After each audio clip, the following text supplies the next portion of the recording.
Buenas tardes, Arracha León. Disculpad el pequeño retraso. Buenas tardes, Onguito Ría. Bienvenidos, bienvenidas. Soy Asier Arrizabalaga, el vicepresidente del Colegio Oficial de Fisioterapeutas del País Vasco. Y nada, aquí continuamos con este apasionante ciclo de webinars que está impartiendo la doctora Maite Serrat eh, acerca de la fibromialgia. Y hoy pues vamos a hablar también de otro capítulo muy interesante, y además teniendo en cuenta pues la formación que tiene la doctora Maite Serrat, pues nos va a dar ahí ese abordaje desde la psicología. Hablaremos de la fibromialgia y la terapia cognitivo-conductual como herramienta para poder utilizar a los fisioterapeutas. O sea que nada, muchas gracias a todas y a todos los que os habéis conectado una vez más. Y nada, vamos a disfrutar escuchando a la doctora Maite Serrat. Arratsalde León, buenas tardes, Maite.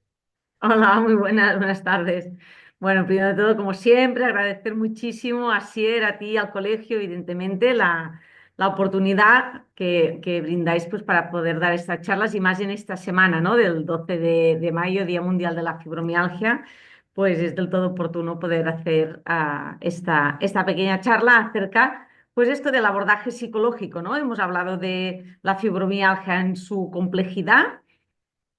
Hablamos en su momento también de toda la parte de educación en ciencia del dolor, otro webinar de toda la parte de ejercicio terapéutico y ahora toca pues este componente más, ¿no? Que serían pues los cuatro componentes que forman la terapia FibroWalk, pero que deberían formar parte de cualquier terapia multicomponente. De hecho, ya he nombrado alguna vez que hay un estudio de Sharp de 2020, de consenso de investigadores, el estudio Delphi, que dice que cualquier tipo de dolor crónico debería ser abordado en tres ejes principales: uno de educación, uno de ejercicio y uno de psicología. Y no porque sean enfermedades psicológicas, sino porque evidentemente conllevan un gran sufrimiento. La fibromialgia y muchos otros dolores crónicos, dolor crónico en sí mismo como enfermedad, como síntoma y evidentemente muchas patologías crónicas conllevan ese sufrimiento, y desde la parte de psicología pues podemos ayudar mucho a sobrellevar mejor estas enfermedades y poder ayudar también en la parte de padecimiento y de mejoría de los síntomas o mejoría en la parte funcional o de calidad de vida. Pues como ya es habitual en las personas que estáis conectadas, me gustaría saber, así de una forma rápida y breve, si podéis poner primero vuestro perfil. Yo entiendo que sois la mayoría, sois fisioterapeutas, y si hay algún tema en concreto en relación al abordaje psicológico que os gustaría saber. Es decir, no me gustaría irme de esta charla sin saber algo. Si lo podéis poner por el chat, que lo tenéis habilitado para poder escribir. Hablaré del abordaje psicológico en general, pero sobre todo dirigido también a fisioterapeutas, ¿sí? ¿Qué hacemos? En este caso hablaré como psicóloga, más que como fisioterapeuta. ¿Qué hacemos a las personas psicólogas? Y para que conozcáis, ¿no? El trabajo que hacemos y hasta qué punto, hasta qué parte podéis hacer pues como fisios y o no, para no hacer pues intrusismo profesional. De hecho, hay un paper que tengo publicado de la terapia FibroWalk, donde hice, bueno, verificar, ¿no? Qué parte. Muy bien, gracias por contestar, ¿eh? Estáis contestando que sois fisioterapeutas, perfecto. Pues qué parte influye en la terapia el hecho de ser fisioterapeuta o el hecho de ser psicóloga. Con lo cual hay un paper, como os decía, publicado donde hice la terapia como fisioterapeuta y otro que hice la misma terapia, pero ya como fisioterapeuta y psicóloga. Los resultados son que las dos terapias eran eficaces, las dos, un poco más como psicóloga. Las conclusiones a las que llegamos, ya sabéis que si os interesan los papers, me escribís por privado y os los pasaré. De hecho, siempre paso mi teléfono, 616981101. Lo único que os pido, por favor, es que me escribáis por WhatsApp, no me llaméis por teléfono, no retorno ninguna llamada, ¿vale? Pero por WhatsApp veréis que os contesto y os puedo pasar todos los papers que hay publicados. Lo que decía, las dos intervenciones eficaces, más como psicóloga, y nuestras conclusiones eran que como fisioterapeutas podemos hacer ya un primer abordaje que realmente ayuda a estas personas con la parte de educación en ciencia del dolor, con los términos que hablamos el otro día y la parte de ejercicio físico-terapéutico, que cada vez se ve más pues, los beneficios, ¿no? que tiene el ejercicio, el movimiento, la activación conductual, más que un ejercicio físico-terapéutico pautado, graduado, de intensidades. Cuando hablamos de fibromialgia, es más esa activación conductual, que es lo que la persona puede hacer, de la parte de ejercicio, incluso de todas sus tareas de la vida diaria. Y luego se necesita, si este primer abordaje pues no termina de ayudar a la persona, pues muchas veces necesitamos el papel de la persona psicóloga para bueno, dar ese soporte más, ¿no? que se necesita, porque ya hablamos en su momento de lo estigmatizada que es esta enfermedad y que sufren la propia enfermedad y además sufren el estigma, con lo cual ese acompañamiento es muy necesario, ¿no? Y por profesionales sanitarios que entiendan la enfermedad, que no les cuestionen, que no cuestionen la propia enfermedad y frases como yo no creo en esta enfermedad, pues que ya no estén, que además no sean cuestionadas su sufrimiento, ¿no? Toda la parte que hablábamos de sesgo de género, de cómo las mujeres son supradiagnosticadas, mal derivadas al psicólogo o al psiquiatra, hipermedicalizadas y poco creídas, ¿no? De que su dolor pues no es real, se lo están inventando, imaginando, es psicológico, psicógeno, somático, psicosomático, es que se han dicho muchas palabras. El otro día incluso compartí un espacio donde, bueno, se hablaba de psíquico, ¿no? Relacionar la fibromialgia con psíquico es que no tiene ningún sentido, ¿eh? Más la palabra psíquico la sacó Sigmund Freud y aquí no estamos de psicoanálisis ni que la parte psicológica, la parte emocional influye, claro, hablaremos y es uno de los factores que influye en la modulación, pero no es el origen de la enfermedad, no es el origen del dolor y no es todo cerebro, es algo más complejo que cerebro. Bueno, antes de proseguir, voy apuntando las preguntas que me voy haciendo, que las voy mirando, ¿eh? Vale, la terapia psicológica, si las integro en las sesiones de fisio o de forma independiente. Perfecto, la relación entre psico y fisio. Muy bien.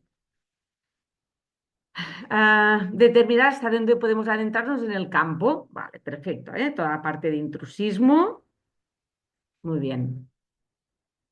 Y derivar. Podemos abordar terapias psicoeducativas, mindfulness. Muy bien. Mindfulness, voy apuntando, ¿eh? Fisioterapeuta, muy bien. Adherencia al ejercicio, muy bien. Perfecto. Componente somatoemocional, uy. Este, mira, sin quererlo ya estaba haciendo un pequeño spoiler, ¿eh? Vale. PNL, no. Rotundamente no. No uso la PNL. La conozco, ¿eh? Por eso digo que no. La línea que no hay que traspasar haciendo intrusismo profesional. Muy bien, perfecto.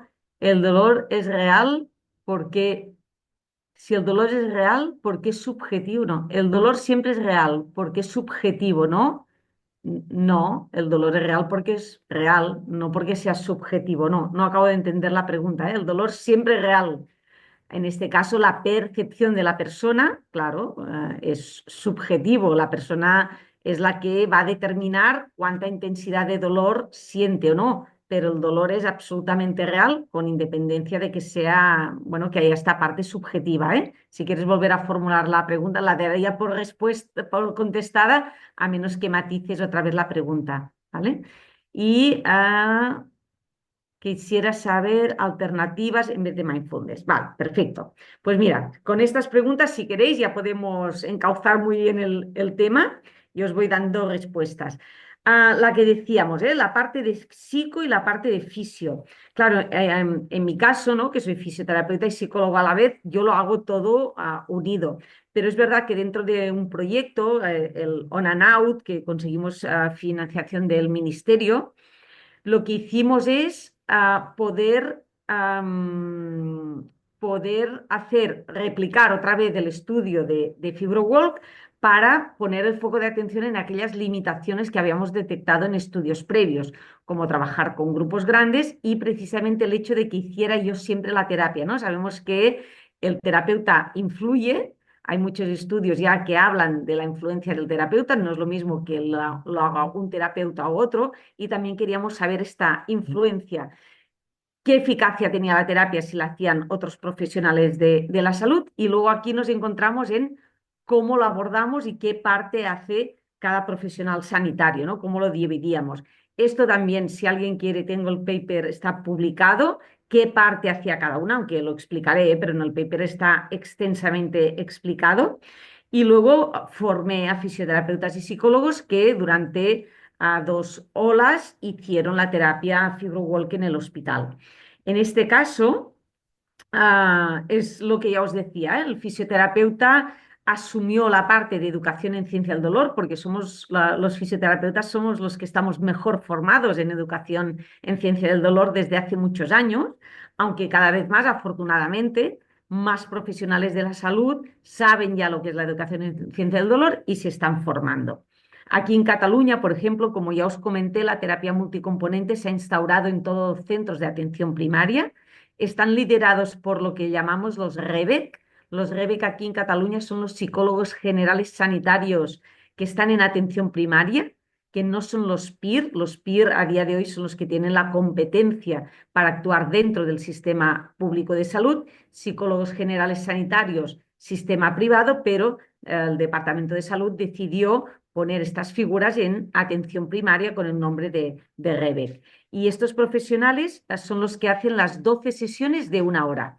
Y luego tenemos los fisio-API, que le llamamos, que son los fisioterapeutas de atención primaria y comunitaria, que estos hacen media hora de ejercicio terapéutico. Aquí, como un psicólogo hacía 1 hora, el fisio media hora, en media hora no da tiempo de abordar la educación y el ejercicio. Con lo cual, de momento, a día de hoy, a la educación en ciencia del dolor, pues recae en el cómputo de horas del psicólogo general sanitario, ¿vale? Por eso estamos haciendo todos los cursos de formación, porque al final es educación. Y este tipo de educación le llamamos la educación sanitaria, la psicoeducación más propia de los psicólogos o la educación en ciencia del dolor es educación. La educación lo podemos hacer absolutamente todos los profesionales sanitarios y más si hablamos de educación en ciencia del dolor, acordaros que ya dijimos que conlleva unos conceptos claves para salir del modelo biomédico, pero son unos conceptos claves sobre todo para los profesionales sanitarios. No es tanto un componente para tener que explicar a la persona que sufre, que también, pero si todos los profesionales sanitarios habláramos este mismo lenguaje, supiéramos de educación en ciencia del dolor, supiéramos los conocimientos que ha adquirido de la neurociencia, pues yo digo que incluso me atrevería a decir que no debería ser ni un componente de una terapia multicomponente, porque ya hablaríamos sobre este paraguas. Pero acordaros, que era muy importante no hacer simplificaciones, no caer en reduccionismos, no todo cerebro. La frase de no brain, no pain, ok, evidentemente sin cerebro no hay dolor, pero el dolor no es solo cerebro, no todo funciona viceversa, ¿sí? Con lo cual, sin cerebro no hay dolor, pero el dolor no es solo cerebro, no es solo sistema nervioso. Tenemos que entender, y estas enfermedades, si hablamos de fibromialgia, no es solo dolor, es una enfermedad muy compleja que se implican, es multiorgánica, multisistémica, se implica el sistema inmune, endocrino, metabólico, toda la parte ambiental, cómo el cambio climático nos está afectando, toda la parte de productos químicos. Hay muchísimo donde hablar en lo que sería propiamente la etiología de la enfermedad. Con lo cual es importante que cuando hagamos educación en ciencia del dolor no nos quedemos solo con el concepto de que el dolor es una opinión del cerebro y ahí me quedo, solo el cerebro, todo se puede desaprender para volver a aprender y ya tengo la solución de a todo. Y además que con esta parte que es fácil de entender, ¿no? La parte de PEMS y de SEMS, que ahora lo relacionaré con la terapia cognitivo-conductual, la parte de PEMS y de SEMS, ¿sí? De peligro en mí o seguridad en mí, esto se ha extrapolado a demasiados campos que la propia neurociencia no ha dado una respuesta. Es que se ha trasladado incluso en el campo de las alergias, de las intoxicaciones, ¿no? Es que si tu cerebro cree que estás en amenaza, te genera estos síntomas. Y si no estás en amenaza, no te genera ningún síntoma. Ojo que esto no lo dice la neurociencia en relación a muchos otros fenómenos y así por extensión a otros síndromes, ¿no? Que ya matizamos la palabra de sensibilización central, como por ejemplo la sensibilidad química múltiple por el Día Mundial que estamos esta semana. Pues es que yo oigo profesionales que están utilizando las mismas estrategias, que hay que hacer una aproximación gradual a determinados químicos, a determinados productos. Y esto es un peligro y además ya no estamos haciendo el bien a la persona, sino que realmente estamos haciendo nocebo.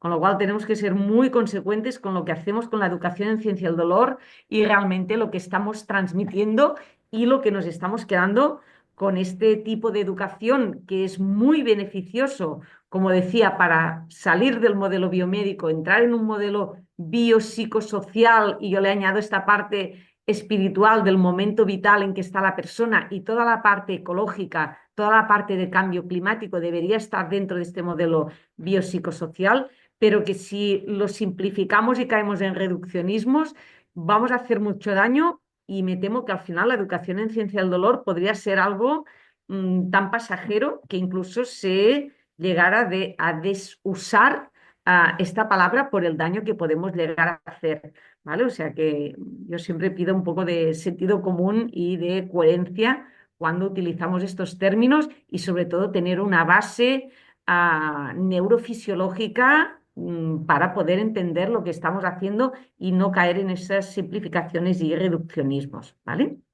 Con lo cual, lo que os decía, en este caso, en la terapia FibroWalk asumió por dividir, son 4 componentes, pues para hacer equitativo, que el fisioterapeuta y el psicólogo en este caso tuvieran el mismo peso, la educación y el ejercicio recayeron sobre la persona fisioterapeuta y la persona psicóloga asumió la parte de terapia cognitivo-conductual y mindfulness. Mindfulness no deja de ser, bueno, una estrategia que la utilizamos. Ahora os explicaré cuando yo añado que hago una terapia cognitivo-conductual de cuarta generación. Sé que los psicólogos seguramente esta palabra no la entendéis, pero que sepáis que hay generaciones, ¿sí? De hecho, estamos en la tercera generación, no estamos en la cuarta. Descritas hay 3 generaciones de abordaje psicológico, las terapias conductuales, cognitivas y luego toda la parte cognitivo-conductual. Y en las de tercera generación se incluye también mindfulness, aceptación y compromiso, ¿sí? Y muchas otras.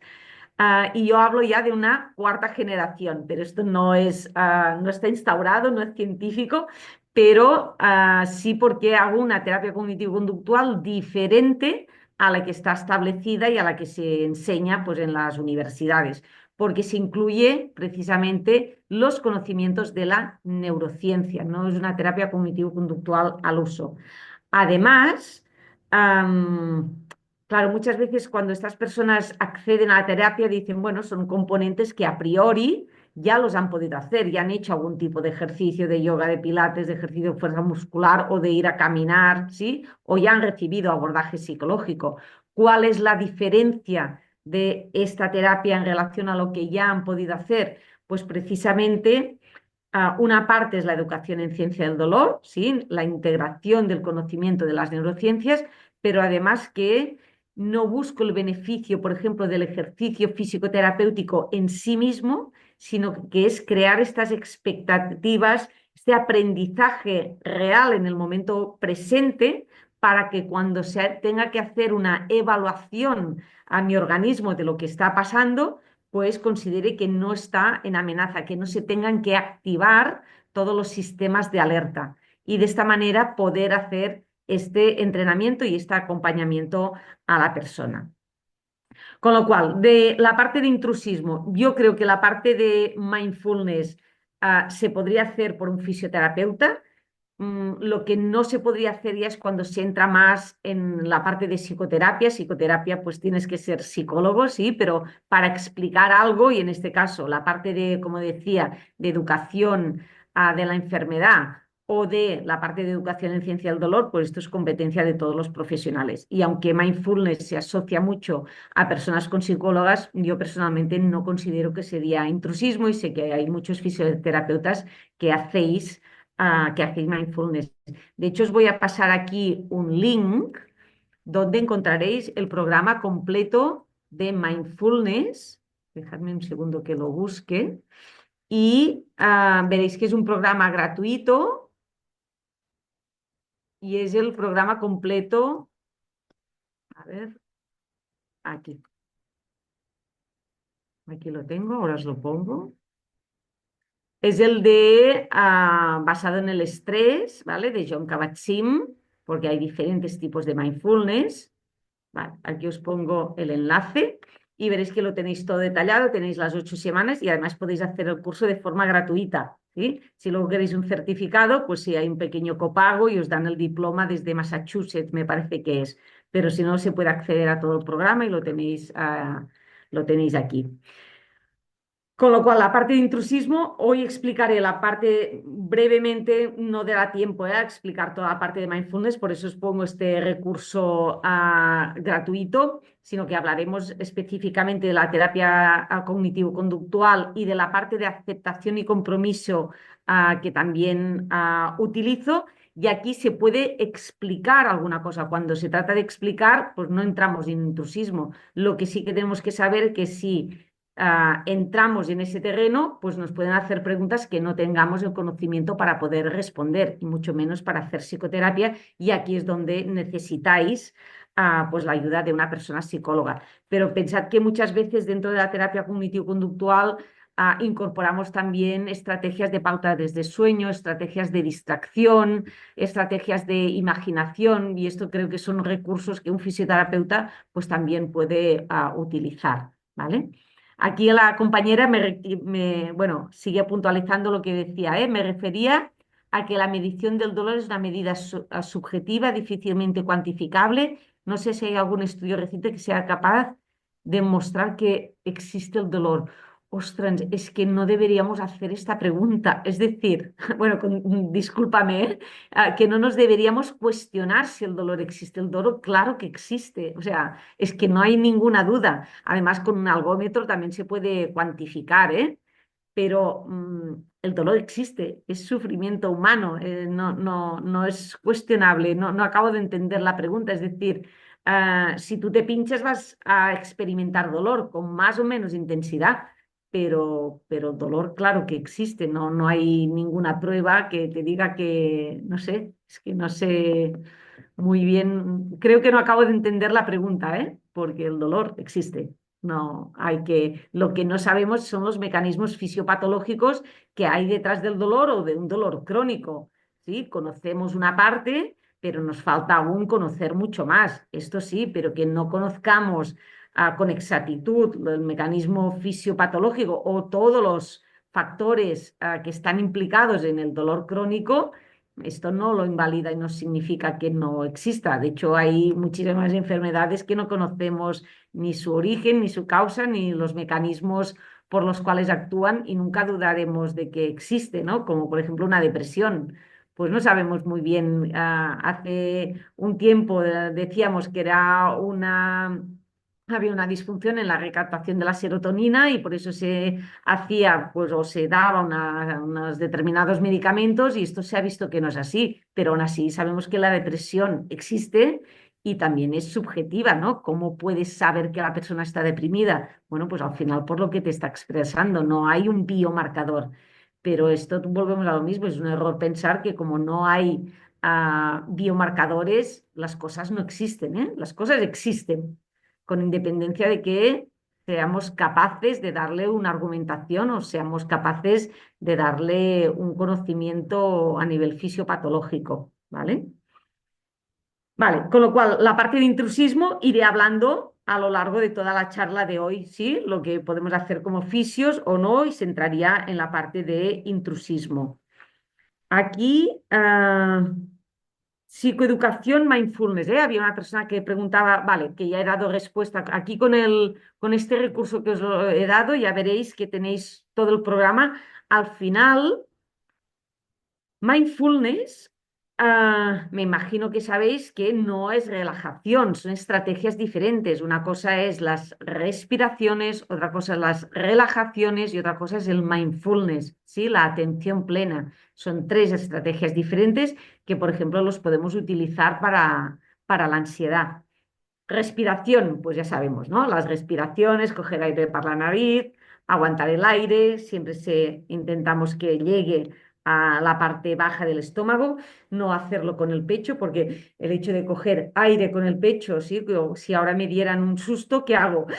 ¿No? Cojo el aire aquí en el pecho y esto lo que hace es activar el sistema simpático. Cuando hago las respiraciones, lo que quiero es, bueno, buscar un tipo de relajación, con lo cual lo que busco es activar más mi sistema parasimpático y por eso son respiraciones calmadas, sosegadas, con pausas, ¿no? Cogiendo aire, respirando por la nariz, aguantando el aire, contar hasta tres, llevar este aire hasta el bajo vientre y a partir de aquí soltar, volver a aguantar y volver a coger aire, ¿sí? Esto sería la respiración, que no me entretengo más porque me imagino que ya conocéis como estrategia. Yo siempre digo que respirar, tenemos que respirar 24 horas del día, pero como estrategia pues se deben seguir unas pautas determinadas. Relajación, bueno, hay muchas formas de relajarnos. La relajación hay el escaneo corporal. Y pongo el ejemplo del escaneo corporal porque también hay el escaneo corporal de mindfulness y son cosas totalmente diferentes. Una cosa es hacer un escaneo corporal para buscar la relajación, ¿sí? El escaneo corporal de relajación que sería, por ejemplo, yo podría empezar por mi frente, ir bajando frente, ojos, mandíbula, lengua, cuello, hombros, ¿sí? Voy haciendo como un escaneo donde lo que busco es relajarme. ¿Qué estrategias en relajación tenemos desde la psicología? Lo que llamamos, que me imagino que os sonarán estos nombres, la de Schultz y la de Jacobson. Schultz y Jacobson son dos estrategias de relajación que la diferencia que tienen es que Jacobson utiliza unas contracciones previas, ¿sí? Es decir, con Schultz yo pondría mi atención en mi frente y lo que intentaría es relajar mi frente, simplemente prestando atención. Si lo hiciera con la estrategia de Jacobson, ¿qué haría primero? Fruncir mi entrecejo y una vez lo tengo en tensión, luego busco relajarlo, ¿sí? Esto a veces va bien porque la persona no sabe si está relajando esa parte concreta que le estamos diciendo. Con lo cual, a veces va bien hacer una pequeña contracción, no hace falta hacer muchísima fuerza, es una ligera contracción para luego tener realmente la percepción que estoy relajando, ¿sí? Esta sería la estrategia de relajación. Por ejemplo, esto que viene desde la psicología, bueno, pues un fisioterapeuta puede hacer unas respiraciones o relajaciones. Yo considero que sí, no se está entrando en nada de psicoterapia, ¿vale? Simplemente pues buscar estrategias de relajación que se utilizan pues después de hacer un ejercicio. Si habéis hecho ejercicio en la consulta, estáis con un grupo y acabáis pues con unos 5 o 6 minutitos o 7 de relajación de escaneo corporal, pues perfecto, con un poco de música, ¿sí? Esto se puede hacer. Son estrategias que cuando se aplican en la terapia FibroWalk con una terapia multicomponente específico para la fibromialgia, sí que se busca esa relajación. Pero además, yo siempre le añado ese puntito más, por eso os digo que tiene peculiaridades en la terapia, porque no es solo buscar la relajación, sino buscar una estrategia, tener una herramienta para cuando entro en brotes, cuando tengo crisis. Acordaros que hablábamos que la fibromialgia es una enfermedad oscilatoria, ¿sí? Hay días muy malos y días no tan malos, aunque siempre se está mal, no hay días libres absolutamente de dolor en la mayoría de personas, y además de ser oscilatorios, tienen días que parece que no se encuentran tan mal y otros de crisis, de brotes donde no se pueden ni levantar de la cama. Con lo cual son estrategias las que os estoy explicando, tanto de respiración como de relajación, ahora entrar en mindfulness, que se tienen que practicar a diario, porque si no, cuando estoy muy mal y las quiero utilizar, no sirven. El día que yo estoy muy mal, si no he practicado la relajación, por ejemplo, querré hacer la relajación y no me saldrá. Lo que haré es ponerme aún más nerviosa porque no sabré ni por dónde empezar. Con lo cual, son estrategias que se deberían practicar a diario para que realmente el día que la necesitemos, aparte de que me van a conllevar un bienestar diario, el hecho de estar haciendo respiraciones o relajaciones, pero va a ser una estrategia que voy a entrenar, ¿sí? Para que cuando realmente la necesite, la tenga automatizada y me pueda ayudar en esos momentos, como decía, de brote, de crisis o en otras circunstancias de mi vida, que ya no directamente relacionadas con el brote de mi propia enfermedad, sino en cualquier otra casuística de mi vida diaria. Y esto también es pues, para fisioterapeutas y para cualquier otra persona. Son estrategias que van muy bien, como he dicho antes, para abordar, por ejemplo, temas de ansiedad, ¿vale? ¿Qué diferencia hay entre respiración, relajación? La hemos explicado, ¿sí? Respiración son estas respiraciones profundas. La relajación, como por ejemplo el escaneo corporal, que tenemos Schulz y tenemos a Jacobson. Y luego el mindfulness. El mindfulness no es relajación. El mindfulness, la atención plena, lo que buscamos es tener conciencia en el momento actual y buscar una gestión de mi atención. No es poner la mente en blanco, no es evadirme, sino es ser consciente del momento presente y ser capaz de dirigir mi atención, que habrá momentos en que mi cerebro se irá, mis pensamientos entrarán de forma recurrente o estaré con los ojos cerrados focalizándome en algo. Ahora os explicaré las diferentes modalidades que hay. Y en el momento que me esté focalizando en algo, a lo mejor me dará cuenta que estoy pensando que tengo que hacer la cena o tengo que hacer no sé qué o que me he dejado en el trabajo. Cuando me doy cuenta que estoy pensando en muchas cosas y no estoy centrada en lo que tenía que estar, simplemente retorno mi conciencia en el momento actual, sin penalización, aceptando que estoy haciendo bien el trabajo, en este caso o la técnica de mindfulness, y ya está, ¿vale? Mindfulness hay muchos tipos. Pensad que hago simplemente una breve reseña para contextualizaros, ¿eh? Porque esto hacemos cursos de formación que pueden llegar a durar 20 horas, ¿eh? Con lo cual es simplemente una pincelada. Que sepáis que hay lo que le llamamos el mindfulness formal y el informal, ¿sí? El formal, ¿qué sería? Pues como os decía, el escaneo corporal, la técnica sentada, son diferentes estrategias donde para poner el símil en la relajación, para que veáis las diferencias, también se haría un escaneo, pero en este caso, cuando empiezo a poner mi atención en mi frente, en mis pómulos, en mi mandíbula, lo que busco no es relajar estas partes de mi cara, hombros y seguiría así hasta los pies, ¿eh? Pues en este escaneo corporal no busco la relajación, busco estar focalizando mi atención en una parte de mi cuerpo, en este caso sería la frente. Cierro los ojos o los puedo mantener abiertos y focalizo toda mi atención en mi frente, focalizo mi atención en mis pómulos, en mi mandíbula. ¿Sí? Yo creo que se entiende, ¿no? La diferencia. No busco relajación, sino que busco focalizar mi atención. Y cuando me doy cuenta que estoy pensando, tengo pensamientos recurrentes y estoy pensando en otras cosas, simplemente vuelvo a dirigir mi atención en lo que estaba haciendo, en la parte de ejercicio que estaba haciendo. Como os digo, hay muchas locuciones. De hecho, podéis buscar en internet mindfulness y os saldrán un montón de locuciones. Unas son dirigidas, ¿no? Con estas locuciones, con estos audios, que lo podemos hacer nosotras. Nosotras, como psicólogas, guiamos estas sesiones de mindfulness. Y luego hay la parte informal. ¿Qué es la parte informal? Pues que ya no es una locución la que me va relatando donde tengo que focalizar mi atención, sino que lo puedo hacer en mi cotidianidad. ¿Cómo hago mindfulness en mi cotidianidad? Pues, por ejemplo, comiendo.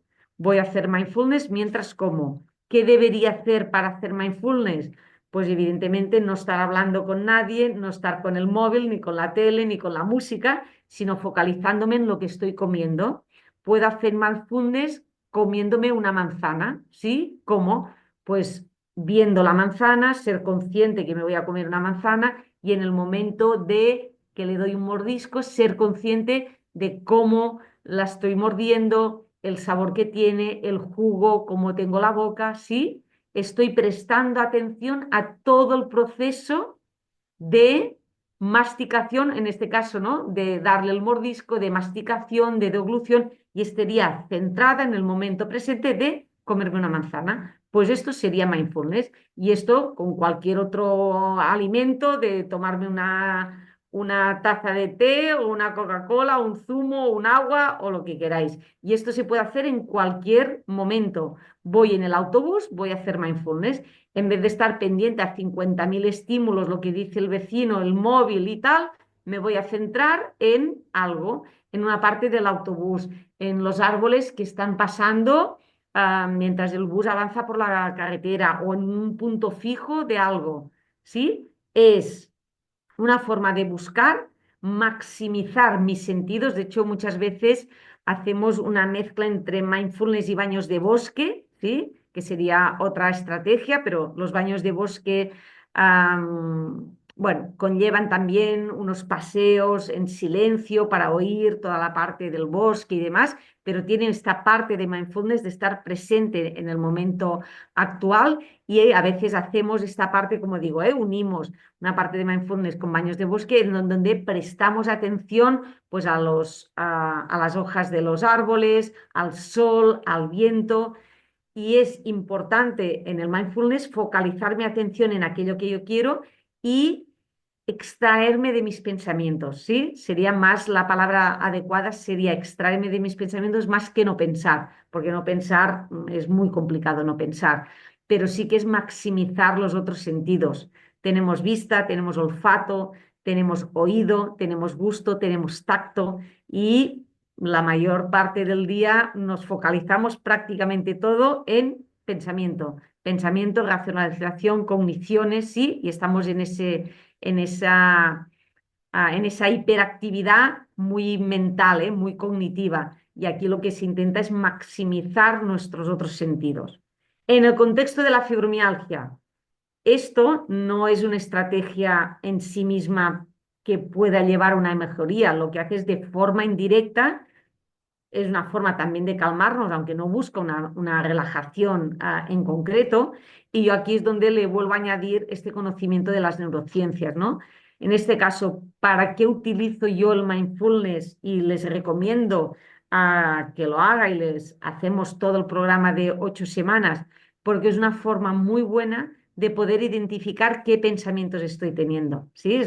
Yo solo puedo intentar cambiar mis pensamientos o aceptarlos, que sería más de la parte de aceptación y compromiso, ¿sí? Esa difusión cognitiva, que yo no soy mis pensamientos, no todos los pensamientos hay que cambiarlos, no es del todo cierto que todo problema es un problema si tiene una solución, sino no es un problema, hay problemas que están y que no tienen una solución y nos siguen generando pues una incomodidad, pero no significa que todos los pensamientos igualmente los tengamos que cambiar. Hay algunos pues que simplemente se tienen que aceptar. ¿Cómo cambiamos los pensamientos? Esto forma parte de la terapia cognitivo-conductual cuando le llamamos la parte de reestructuración cognitiva. La reestructuración cognitiva, que os explicaré brevemente, es cómo hacemos esta gestión de pensamientos. Dentro de la terapia cognitivo-conductual, ¿qué más hay? Pues hay toda la parte también de regulación emocional, ¿sí? Cómo hacemos esa gestión de las emociones. Vuelvo a decir, no porque sean enfermedades psicológicas ni emocionales, sino porque conllevan un sufrimiento importante detrás por la propia enfermedad que trunca absolutamente la vida de las personas a nivel personal, familiar, laboral y social, sino también por el estigma que tienen de no ser creídas, de ser mujeres y de tener que estar justificando de forma constante que realmente pues están padeciendo una enfermedad que es muy grave, ¿vale?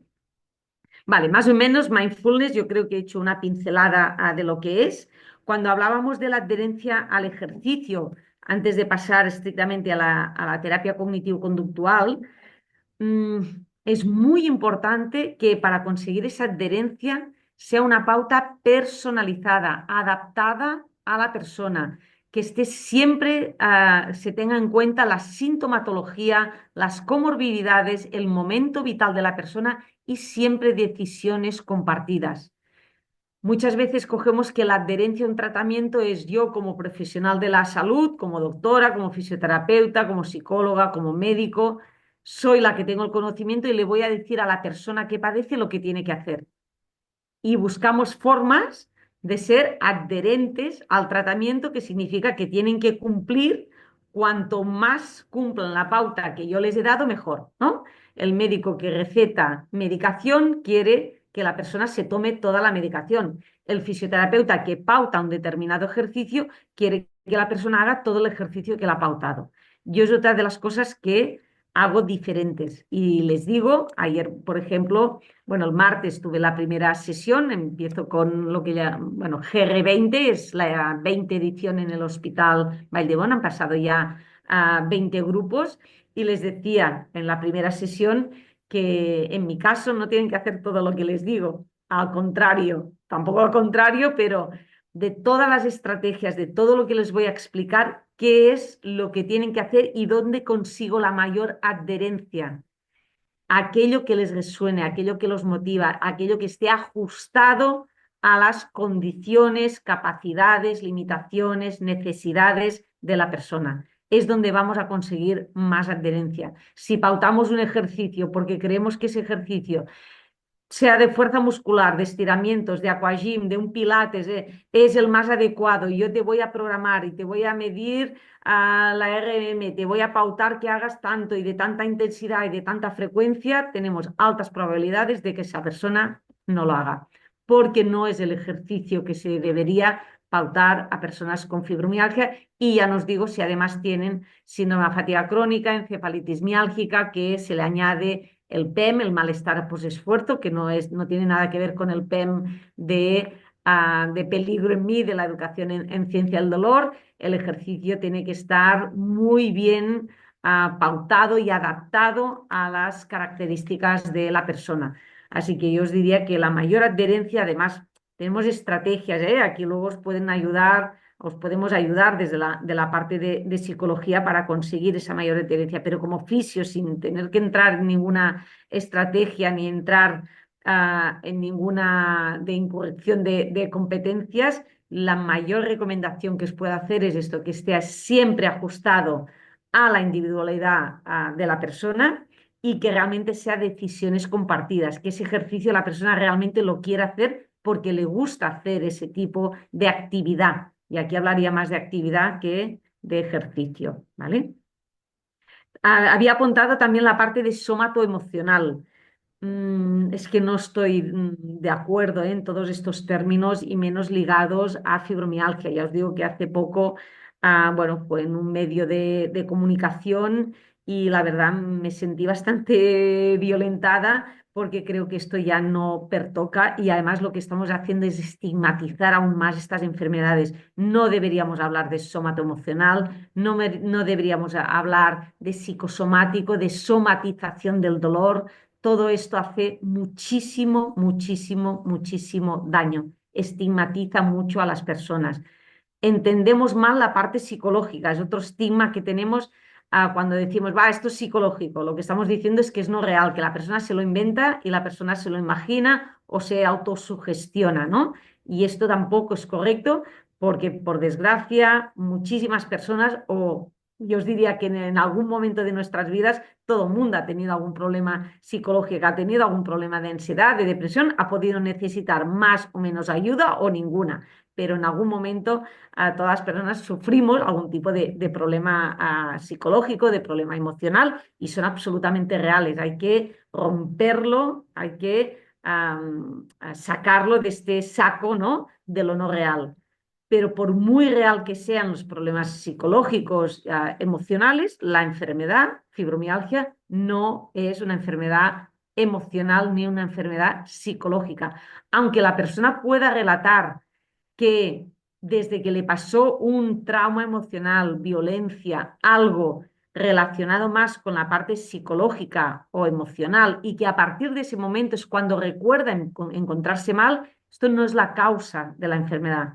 Esto puede haber actuado de detonante, ¿sí? Pero hay muchos factores detrás. Hay seguramente una predisposición genética, que esto no significa que sean genéticas, igual que no son degenerativas, pero puede haber una predisposición genética donde si no es un suceso A, hubiera sido el Z el que hubiera acabado desarrollando esa enfermedad, ¿sí? Por esa predisposición, la epigenética seguramente hace, bueno, también hace, tiene su parte de implicación, muchos factores, de que hablaríamos, por eso son enfermedades complejas. Pero yo os diría que por favor dejemos de utilizar estos términos, son totalmente inadecuados, no vamos a revertir nada. No podemos hablar de psicógeno, no podemos hablar ya de términos más actuales de psicológico o emocional y sin ninguna duda no es somatoemocional, las personas no están somatizando nada.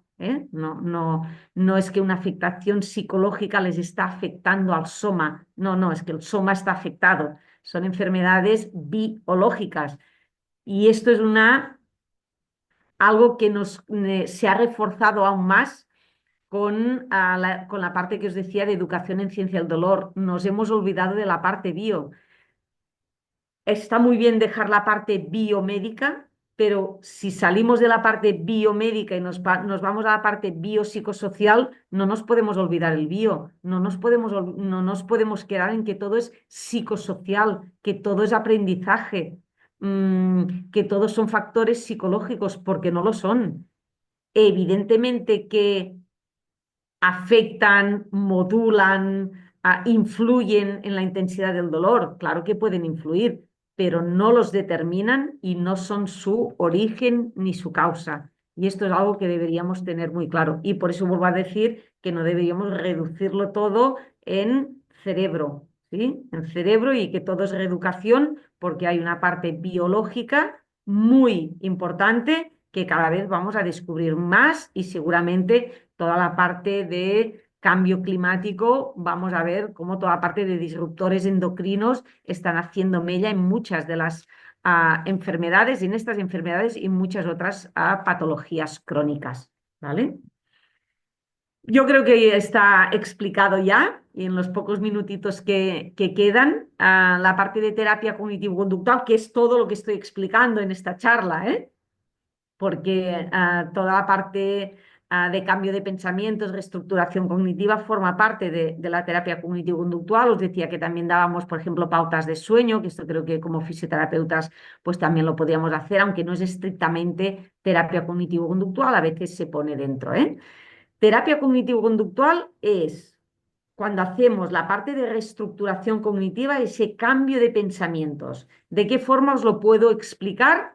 Y que creo que esto en un momento dado un fisioterapeuta puede explicar atendiendo sus limitaciones, es decir, yo no soy la persona psicóloga que os pueda ayudar a realizar este proceso, ¿sí? Pero que creo que es bueno que conozcáis. Se explica con el modelo de ABC, entendiendo que es una corriente. Hay muchas otras corrientes que no son la cognitivo-conductual. Esta es una corriente en concreto, son el ABC, que es que ante una situación podemos pensar, sentir y vivir de forma diferente esa situación. Os pongo un ejemplo. Las situaciones son las que son y no las podemos cambiar, pero sí que las podemos llegar a pensar de una forma diferente. No todas las situaciones, ¿sí? Yo estoy en la cama, me despierta un ruido, ¿sí? Me despierto. La situación es que son las 3 de la madrugada y me ha despertado un ruido. ¿Qué pienso yo? Pienso que estaba durmiendo, ha sido producto pues de mi imaginación, aquí no ha pasado nada. A nivel conductual, ¿qué pasa? No pasa nada, no le doy importancia y sigo durmiendo. Las siglas A, B, C y le añadiríamos una D, que son A es la situación, B es el pensamiento y luego C y D es la emoción y el comportamiento. ¿Sí? Con lo cual, A, la situación, 3 de la madrugada me despierta un ruido, B, pensamiento, producto de mi imaginación, es un sueño, no pasa nada, sigo durmiendo. La misma situación de A. ¿Qué puedo pensar? Que ha caído algo, ha caído un jarrón, un plato, y puedo pensar, si tengo gatos, si tengo perros, si le han podido dar un manotazo, si ha caído por algo, si he dejado algo mal puesto antes de ir a dormir, me generará algo de contrariedad a lo mejor, y a nivel conductual, bueno, a lo mejor me doy la vuelta y sigo durmiendo y pienso que por la mañana pues ya me levantaré, o esa noche cojo y me levanto y voy a ver pues si realmente encuentro algo roto en el suelo, ¿sí? Con lo cual, fijaros que lo que yo he pensado ha determinado mi emoción y ha determinado mi comportamiento. Y para que se vea aún más la gran diferencia, ¿cuál sería? A, la situación me despierta el ruido. C, la situación me despierta el ruido. La B, el pensamiento sería, ha entrado un ladrón en casa. ¿Cuál sería mi emoción? Pues de pánico, de susto, de desesperanza y comportamiento. Llamo a la Guardia Civil, ¿sí? Que venga en casa porque ha entrado un ladrón. Realmente, cuando a mí me despierta un ruido a las 3 de la madrugada, sé lo que ha pasado, sé la realidad. ¿Era producto de mi imaginación? ¿Ha caído algo o ha entrado un ladrón? No lo sé. Es mi pensamiento. Y mi pensamiento me ha comportado una emoción y me ha comportado un comportamiento. Es muy difícil que a mí me despierte un ruido que piense que es producto de mi imaginación y llame a la Guardia Civil, que le voy a decir que estaba dormida y me ha despertado un ruido. ¿Entendéis? En cambio, si yo pienso, porque al final son parte de mis pensamientos, si pienso que tengo un ladrón en casa, bueno, es muy complicado decir, bueno, no pasa nada, me doy la vuelta y sigo durmiendo.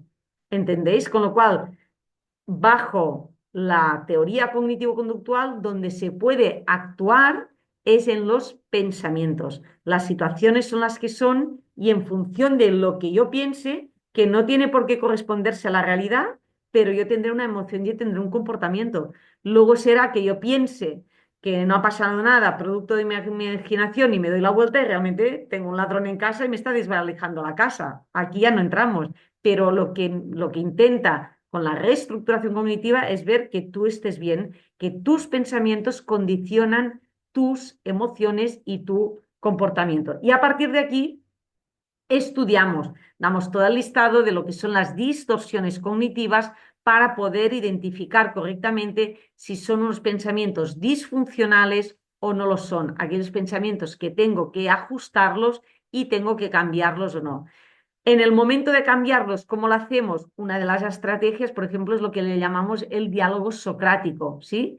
Es hacer esa confrontación conmigo misma, decir, no, ha sido un ladrón. Decir, espera, espera, ¿realmente es un ladrón? ¿Realmente hay alguna probabilidad que en el comedor de mi casa esté un ladrón? Voy a agudizar el oído a ver si escucho algo. Me voy a esperar un poco, me voy a tranquilizar, voy a utilizar estrategias de respiración y de relajación para ver si me calmo antes de tomar una decisión como es pues llamar a la Guardia Civil. ¿Vale? ¿Entendéis? Luego aquí hay todo ese proceso, que este proceso sí que tiene que ser por una persona psicóloga, porque aquí salen muchas cosas y hay que hacer un acompañamiento y una psicoterapia para ayudar a hacer ese cambio de pensamientos. Pero el explicar y el conocer como fisioterapeutas lo que es la reestructuración cognitiva y en un momento dado pues hacer una explicación, si tenéis una mínima formación, más allá de este webinar, que tengáis una mínima formación de lo que realmente implica toda la terapia cognitivo-conductual, pues yo creo que en un momento dado podríais explicar, igual que se explican, pues unas pautas de sueño, un mindfulness, pero aquí os quedaríais sin entrar realmente en el acompañamiento de la persona. Aquí sí que necesitarías la persona psicóloga, ¿vale? Y luego dentro de la terapia cognitivo-conductual se trabajan diferentes factores. Se trabajan los factores físicos, se trabajan los factores emocionales, cognitivos, sociales y espirituales. Esta espiritualidad es más del momento vital en que está la persona. Y aquí es donde estos 5 factores los vehiculo con la educación en ciencia del dolor, ¿sí? E identificar de todos estos factores cuáles podrían estar o cuáles identificaríamos dentro de este contexto de amenaza y cómo se pueden cambiar en un contexto de seguridad. Y aquí es donde todas estas estrategias a mí me ayudan, pero es lo que decía antes, me ayudan si las practico a diario. en cuando esté en un brote, cuando me encuentre mal o incluso ya fuera de un brote en mi cotidianidad. De hecho, son estrategias que yo muchas veces digo que ayudarían a muchísimas personas, tengamos o no tengamos fibromialgia, pues son estrategias que nos ayudan mucho porque al final las personas que hemos tenido la suerte de poder ir a la universidad y estudiar nos han enseñado muchas cosas, pero a gestionar nuestros pensamientos, todo el tema de rumiaciones, de pensamientos recurrentes y toda la parte de gestión emocional, esto no nos lo enseñan. Y realmente necesitamos esta parte pues para estar mejor con nosotras mismas, con nuestro entorno, con nuestros familiares, amigos, bueno, con la sociedad en general, ¿no? Cuando mejor una se encuentra, pues mejor interactúa con el resto de personas. Con lo cual, por eso yo siempre digo que es una terapia que iría bien a todas las personas porque da esas herramientas de cómo poder hacer toda la parte tanto de gestión, ahora focalizándome en la terapia cognitivo-conductual, tanto en la gestión de pensamientos como en la parte de, ¿no? más de regulación emocional. Aquí a veces con un simple reconocimiento de las emociones a veces ayuda. Esto es algo que, por ejemplo, como fisioterapeutas también podríais hacer sin entrar en mayor profundidad, ¿eh? Si hacéis terapia grupal, por ejemplo, preguntar cómo estáis ese día, cómo os sentís emocionalmente. A veces las personas no saben reconocer. Yo en unas clases que iba, llevábamos como unos pictogramas, ¿sí? Con las emociones ya de alegría, de tristeza, decepción, ¿sí? Se hacía una breve reseña de cada una de estas emociones y al iniciar, por ejemplo, en ese caso en una clase era docencia, pues los alumnos tenían que decir cómo se identificaban emocionalmente, cómo creían que estaban. Bueno, pues una forma ya de trabajarlas. Yo siempre digo que hablemos de ejercicio, hablemos de educación, hablemos de la parte psicológica. Hay una parte fundamental, fundamental, que es el reconocimiento. Si yo no reconozco lo que me está pasando, no lo puedo aceptar. Y si no acepto, no voy a conocer mis limitaciones, mis necesidades y mis capacidades. Y si no reconozco esto que me está pasando, es muy complicado iniciar ni un proceso terapéutico, ni un proceso, os diría, prácticamente de vida. ¿Sí? Yo para poder interactuar de forma correcta necesito saber. Por eso para mí las etiquetas diagnósticas son tan necesarias. No para etiquetar la persona, para condenarla, para señalarla y para limitarla, decir, mira, como eres esto, ahora ya esto sí lo puedes hacer y esto seguro que no. No, no hay dos enfermedades iguales, no hay dos personas que sufran la misma enfermedad de igual manera. Son muy diferentes y más en este tipo de enfermedades que hay mucha comorbilidad y se entrelazan muchas otras enfermedades. Pero sí que es necesario que hagamos esta parte y esto lo tenemos que hacer todos los profesionales sanitarios, seamos psicólogos, fisioterapeutas, médicos, todos los profesionales. El entender correctamente estas enfermedades, lo primero que tenemos que hacer es explicar muy bien qué son estas enfermedades para poder poner estos cimientos. De hecho, la terapia FibroWalk, Fibrocamina, muchas veces, como luego hablo del club de montaña y que nos vamos a hacer montaña, ahora a finales de este mes nos vamos al Teide y demás, a veces las personas se piensan que para hacer la terapia te tienes que ir a caminar o te tienes que ir a caminar además en la naturaleza o subir a no sé cuántos miles de metros y no tiene nada que ver, nada que ver. Hay personas que sin moverse de casa pueden conseguir ligeras mejorías y tenemos que entender que no todas las personas mejoran por igual. A día de hoy no existe una terapia curativa y que no todas las personas tienen las mismas probabilidades porque aún nos falta muchísima información. Pero sin duda para mí la base, y esto nos atañe a todos los profesionales sanitarios, es tener una buena formación e información de lo que son realmente estas enfermedades, de lo que es la fibromialgia y a partir de aquí poderla explicar correctamente para lo que os decía. Tiene que haber un proceso de reconocimiento y sobre todo de aceptación. Muchas personas al inicio siguen sin aceptar esta enfermedad porque está muy estigmatizada, porque las diferentes de intensidades hacen dudar a la propia persona de, ¿será que estoy enferma? ¿Será que no? ¿Será que tengo otra cosa que aún no me han encontrado, que no me han diagnosticado? Y más si el profesional sanitario, en este caso más la parte médica, que son los que se encargan del diagnóstico, pues también dudan del diagnóstico o los dicen bueno, que poco menos también se lo están inventando, que no creen en estas enfermedades, generan muchas incertidumbres y eso dificulta mucho la aceptación de la enfermedad. Y es imprescindible, imprescindible aceptarla para poder iniciar este camino, que es lo que os decía, la palabra fibrocamina, el camina, el walk, no es caminar y caminar en la naturaleza, sino es iniciar un camino hacia el conocimiento, hacia el reconocimiento, hacia la aceptación de la enfermedad, de lo que puedo hacer y de lo que no, de mis necesidades, de mis limitaciones y de mis capacidades. Unas para reconocerlas y ver qué soportes, qué ayudas, qué recursos, qué información, qué estrategias tenemos para que esas limitaciones y esas necesidades sean lo menos limitantes posibles en mi día a día y sobre todo capacidades para poderlas potenciar al máximo. Y aquí podemos actuar tanto como fisioterapeutas como personas psicólogas, ¿vale? Voy a hacer, porque ya estamos en tiempo, creo que os he contestado. Sí, la entrevista motivacional es otra de las partes que incluyo. Tenéis, ya digo, si os interesa, me podéis escribir por privado al teléfono que os he escrito, os lo vuelvo a poner y os paso los papers publicados, porque utilizo una parte de la entrevista motivacional, ¿eh? Esto no es directamente terapia cognitivo-conductual, pero sí, sí, sí que la utilizo. Y luego decía, vale, esta creo que ya ha dado respuesta. Sí, siempre yo en mi caso trabajo con terapia grupal. Normalmente se habla de grupos grandes, de 10, 12 personas, 15 como mucho, ¿no? Normalmente son grupos de 6, 8, 10. Yo puedo llegar a trabajar con grupos de 100, 120 personas, ¿eh?